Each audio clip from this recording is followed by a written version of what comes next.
It's hard to think of Rod Serling without hearing that voice. The calm, slightly amused narrator promising a trip just off the beaten path. But Serling wasn't only a host with a great opening line. He was a working writer with a busy home life, a stack of deadlines, and a stubborn belief that television could do more than fill time between commercials. His best stories weren't scary because of monsters. They were scary because they asked what we do to each other when fear, power, or prejudice take over. Rodmund Edward Serling was born on December 25th, 1924, in Syracuse, New York, and grew up mostly in Binghamton. He came up in a regular, bustling household, the kind where you learn how to hold an audience, at the dinner table, in school, or on the radio. He was drawn to performance and storytelling from the start, and he liked the idea that words could do something: persuade, entertain, and make people squirm a little. One family story captures it. According to his older brother Robert, their father built a small stage in the basement and Rod would put on little plays, sometimes with neighborhood kids, sometimes just by himself. Robert also remembered car rides where young Rod could talk non-stop, entertaining himself with dialogue he picked up from pulp magazines and movies. It's a funny image, but it also fits the adult Serling. He just didn't like stories. He liked performing them. Then came World War II, and it changed the temperature of everything he wrote afterward. Right after high school, he enlisted at the U.S. Army, became a paratrooper with the 11th Airborne Division, and fought in the Pacific, most notably in the Philippines.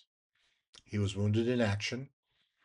Military decorations from the Second World War included the World War II Victory Medal, American Campaign Service Medal, Asiatic Pacific Campaign Medal, Good Conduct Medal, Philippine Liberation Medal with one Bronze Service Star, Purple Heart, Combat Infantryman Badge, Parachutist Badge, and Honorable Service Lapel Pin. Also retroactively authorized the Bronze Star Medal based on the receipt of Combat Infantryman Badge. Friends died. Luck ruled. The line between normal life and chaos stopped being theoretical. When he got home and enrolled at Antioch College in 1946, writing became one way to work through what he'd carried back with him. Antioch is also where his personal life really began to take shape. He met fellow student Carolyn Carol Kramer, and they married on July 31st, 1948. They'd eventually have two daughters, Jody, born in 1950, and Anne, born in 1955. And for all his public image as the man in the spotlight, Serling spent a lot of his time as a husband and father trying to keep a family steady while he chased a notoriously unstable career. After the war, Serling didn't arrive at television as a polished TV genius. No, he got there the way most writers do, one assignment at a time. At Antioch, he started out studying physical education, then veered hard toward writing. He published short fiction in the campus literary magazine, ran the student run Antioch broadcasting system, and wrote and produced radio dramas, training that taught him pacing, dialogue, and how to land an ending that actually hits. Under a work study arrangement, he also worked with local radio stations, which meant he wasn't just learning writing in class. He was producing pages that had to be recorded, timed, and aired. Once he and Carol graduated in 1950, they headed to Cincinnati, where Serling took a job at WLW Radio. It was the unromantic, essential kind of work that toughens a writer up: commercial copy, continuity, quick rewrites, and whatever else needed doing. But he was also hungry to write drama, and Cincinnati happened to be one of those places where early television was still being invented in real time. He began writing for The Storm, a weekly live drama mystery anthology on WKRC TV that ran from 1951 into 1952. Depending on the accounting, he wrote roughly 2 dozen to more than 30 scripts for the show. An incredible training regimen where, when you remember that these were full teleplays performed live on small sets with no safety net. In 1952, the Serlings decided to take the bigger gamble. Rod would try writing full time. They moved to Westport, Connecticut, close enough to New York City to be in the thick of live television, but far enough to have a home base for a young family. That family detail matters because the golden age of TV drama wasn't glamorous day to day. It was long hours, constant rewrites, and the pressure of feeding a show and a household on deadlines.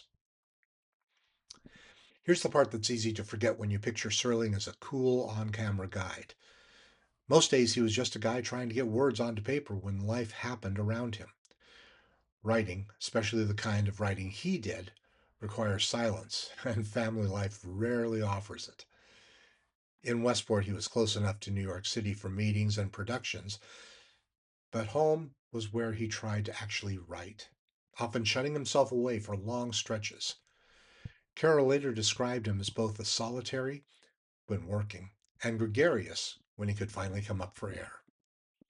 The Serlings also worked hard to keep their daughters' lives feeling normal. Even as the job pulled Rod toward Manhattan studios and later towards Hollywood, for years they kept a second home in upstate New York near Cuyahoga Lake and would shuttle between coasts.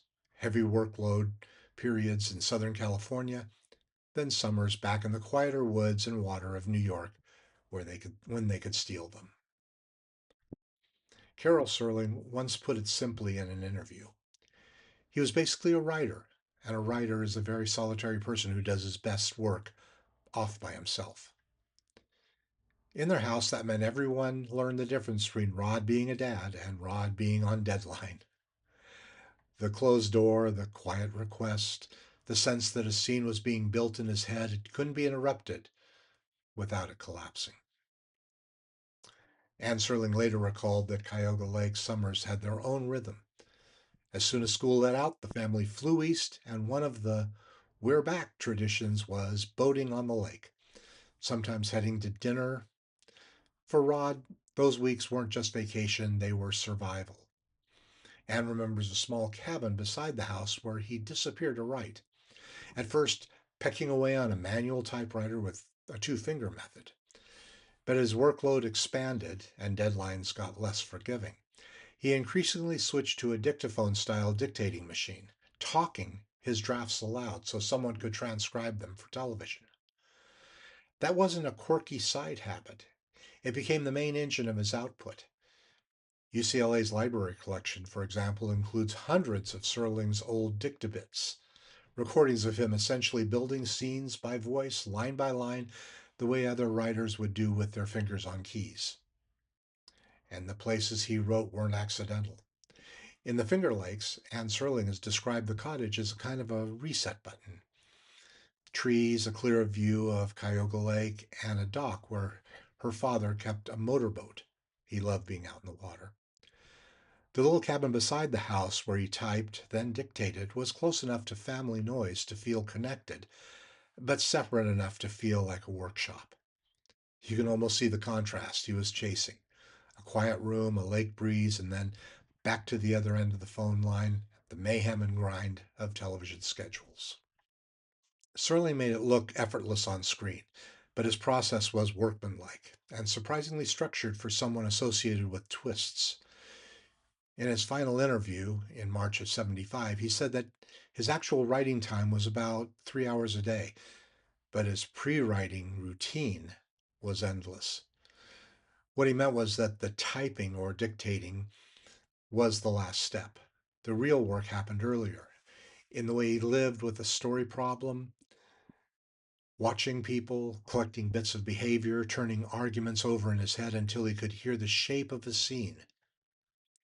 The interviewer noted that Serling liked to do this in public places. A restaurant on Sunset Strip was his favorite because you could sit down, listen, and quietly cast your next script from the human parade walking by. And when it was time to actually draft, he often preferred the quiet non-confines of early morning. As he once put it, talk quoted in writing collections, eavesdropping, the writer's version, listening for real cadences and contradictions in how people talk. People watching with a purpose, noticing status, games, cruelty, tenderness, boredom, anything that reveals characters fast. Carrying the moral question around. He'd start with a pressure point, prejudice, fear, power, and keep working it like a tooth, acting it out privately. Serling often treated writing like performance, speaking dialogue, trying different turns, testing what felt true, saving the draft for last. Once he could hear the arguments of the story, then he would dictate. What did all that observation turn into on the page? Often something like a quick character sketch, less a full biography than a snapshot you can put under pressure. Serling would spot a type, catch a detail, a voice, a habit, a little private cruelty, and then build a person who could carry the episode's moral load. Illustrative character sketch examples that he had, modeled on human types. Maple Street neighbor, friendly voice, nervous laugh, wants to be liked, keeps score quietly, the first to say, I'm not prejudiced, but, and mean it. Middle manager, company man, pressed suit, tired eyes, quotes policy like scripture, mistakes obedience for morality, panics when the rule book runs out. Ordinary bystander, decent in isolation, cruel in a group, never throws the first stone, but always finds a reason to pick it up. The lonely dreamer, polite, precise, collects small comforts, carries a private fantasy like a passport, breaks your heart because the wish is understandable. Small time salesman, charm turned up too loud, laughs a beat late, always just about to make it. The moment pressure hits, starts bargaining with his own conscience. And authority with a smile.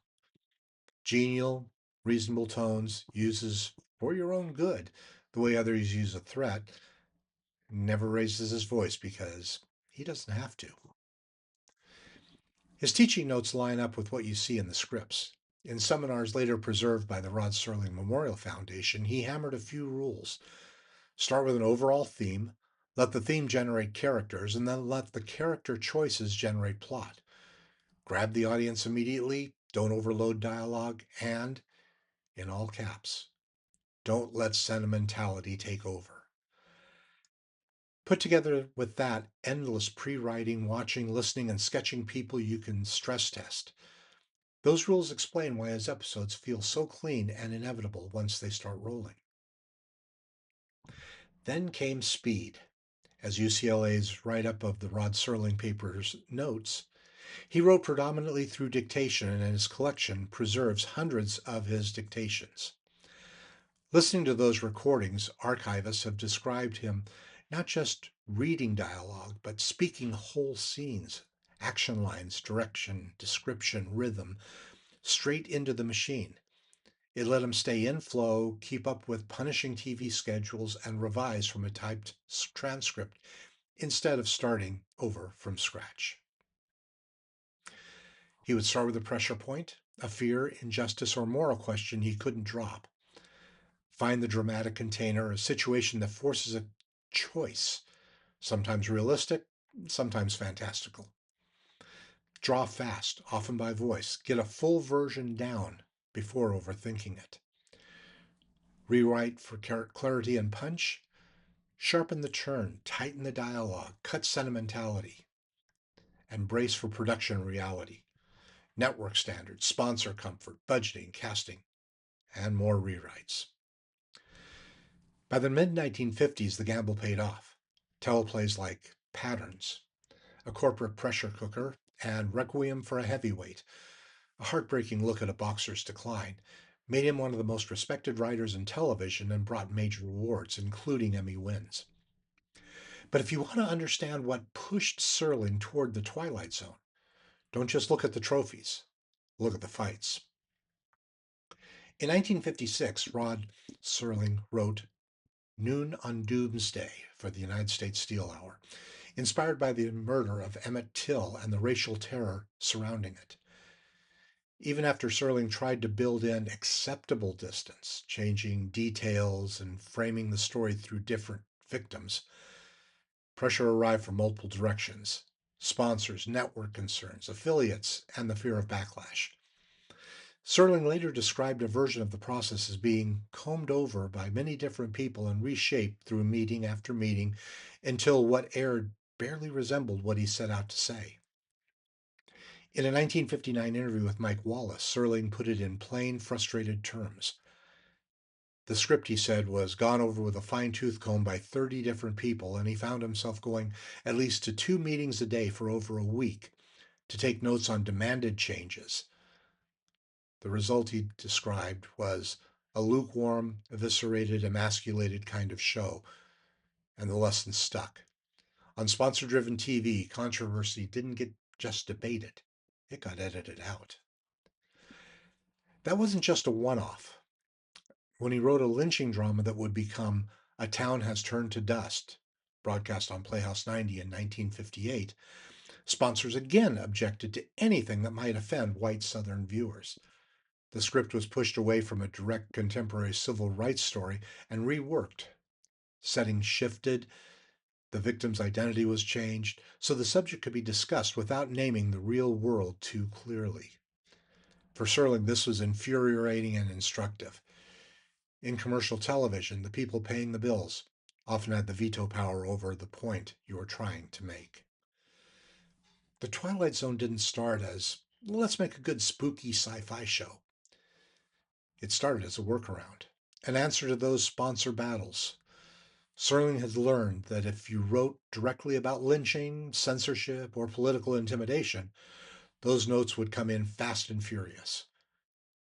But if you wrote about an alien visitor, a time traveler, or a town that suddenly turned on its neighbors, you could sometimes smuggle the same argument onto the screen with fewer fingerprints from the sponsor. Science fiction and fantasy became his camouflage and his playground. The show ran from 1959 to 1964 and quickly became his signature. And even with the camouflage, the fighting didn't magically stop. The Twilight Zone still lived in commercial television, which meant sponsors had leverage and sensitivities. Serling dealt with rotating corporate sponsors over the series' run, and on occasion a script would get flagged, a line would get questioned, or a theme would be treated as too pointed. There was also the strange split screen reality of the era. Serling could deliver a chilling moral tale about conformity or violence, then step right back out to do a sponsor billboard, most famously for Chesterfield cigarettes, because that was the cost of getting his kind of storytelling onto a primetime network schedule. At home, though, he wasn't the narrator. He was dad, especially at Christmas, which was also his birthday. In a later interview, his daughters remembered him treating the season like a kid, insisting on a huge tree, decorating himself, and joking that he was an unwrapped Christmas present because he'd been born on Christmas Day. It's a sweet counterweight to the public myth of Serling as a permanently grim person. The love of Christmas showed up in his family's TV habits, too. Jody Serling had said that when the holiday rolled around, her dad was more excited than a child, and it's not hard to see why a man born on Christmas Day would go all in for it.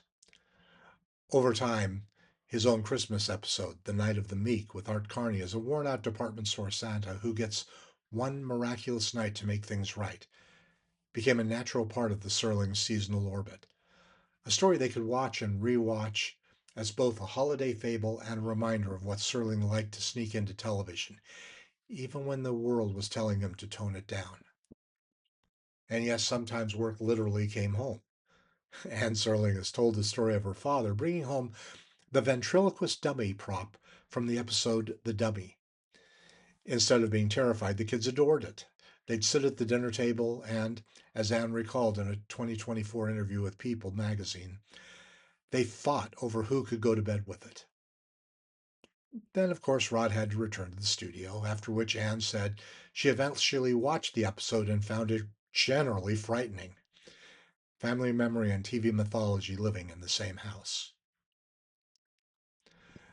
One more detail belongs here because it's part of the sponsor era story as much as it's part of Serling's personal one: the cigarettes.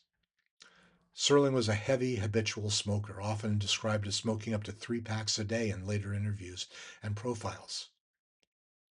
And the became part of his on screen silhouette. That's partly why sponsor billboards feel so surreal in hindsight. The man warning you about mass delusion and moral shortcuts was also at times required to step out of the drama and sell Chesterfields. It's hard not to see the irony. Sponsor driven television helped him perform on a platform, and it also helped wrap him, literally, in the product that likely contributed to the heart trouble that killed him at age 50. He was a creator, the on screen host, and, most dauntingly, the engine. Serling wrote or co wrote 92 of the show's 156 episodes, which tells you something about his stamina and his willingness to live with the dictation machine as his roommate. And because he was both the public face and the chief writer, he often ended up as the person negotiating the line between what he wanted to say and what the sponsors and network standards would tolerate. His openings and closings, wry, plain spoken, and unmistakably his, turned him into a cultural presence as much as an author. The episodes could be horror, satire, tragedy, or fable. But the moral center stayed steady. What happens when people trade empathy for convenience? Or let a crowd, a boss, or a government do their thinking for them? A lot of the best episodes run on a simple Serling trick. Put someone in a situation where they can't hide behind political habits anymore. Then let's see what they become. Ordinary citizens turn into tyrants, normal neighborhoods reveal how quickly fear spreads, decent people discover the price of staying silent. The twist endings aren't just there to surprise you, they're there to underline a point. The Twilight Zone won major recognition and it turned Serling into something rare in TV, a writer the public could actually name. Serling kept moving, but he never fully escaped the push and pull between what he wanted to write and what the business wanted to sell. He wrote for television as well as film, contributing to political and dramatic movies like 7 Days in May and co-authoring the screenplay for Planet of the Apes in 1968. In the early 1970s, he returned to the anthology format with Night Gallery, which ran from 1970 to 1973, which leaned more into the macabre, less parable, more shiver, while still carrying that Serling interest in human weak spots. He also taught dramatic writing at Ithaca College in New York, and this is where the Serling the public figure turns into something more personal. Serling the mentor. He screened his own work for students, then treated their scripts like they mattered, giving concrete and sometimes blunt feedback the way a working writer would. One former student, Al Rosen, remembered Serling's self deprecating confidence. He once gave the class an assignment to find examples of lousy writing in a script Serling himself had written. It's a great teaching move and a very Serling one. The point wasn't to be revered, it was to get better. According to Ithaca College, he didn't keep students at arm's length either. He sometimes appeared in their films and hosted students at the family's place at Cayuga Lake. The image is almost too perfect. A room full of aspiring writers and filmmakers, trading notes with the guy who created the Twilight Zone, then stepping outside into Finger Lake's quiet. It's also consistent with what his daughters have said about him at home. He could be intense and private while working, but he liked people, liked conversation, and he liked the idea of passing the craft along. Footage from his classes captured the same approach.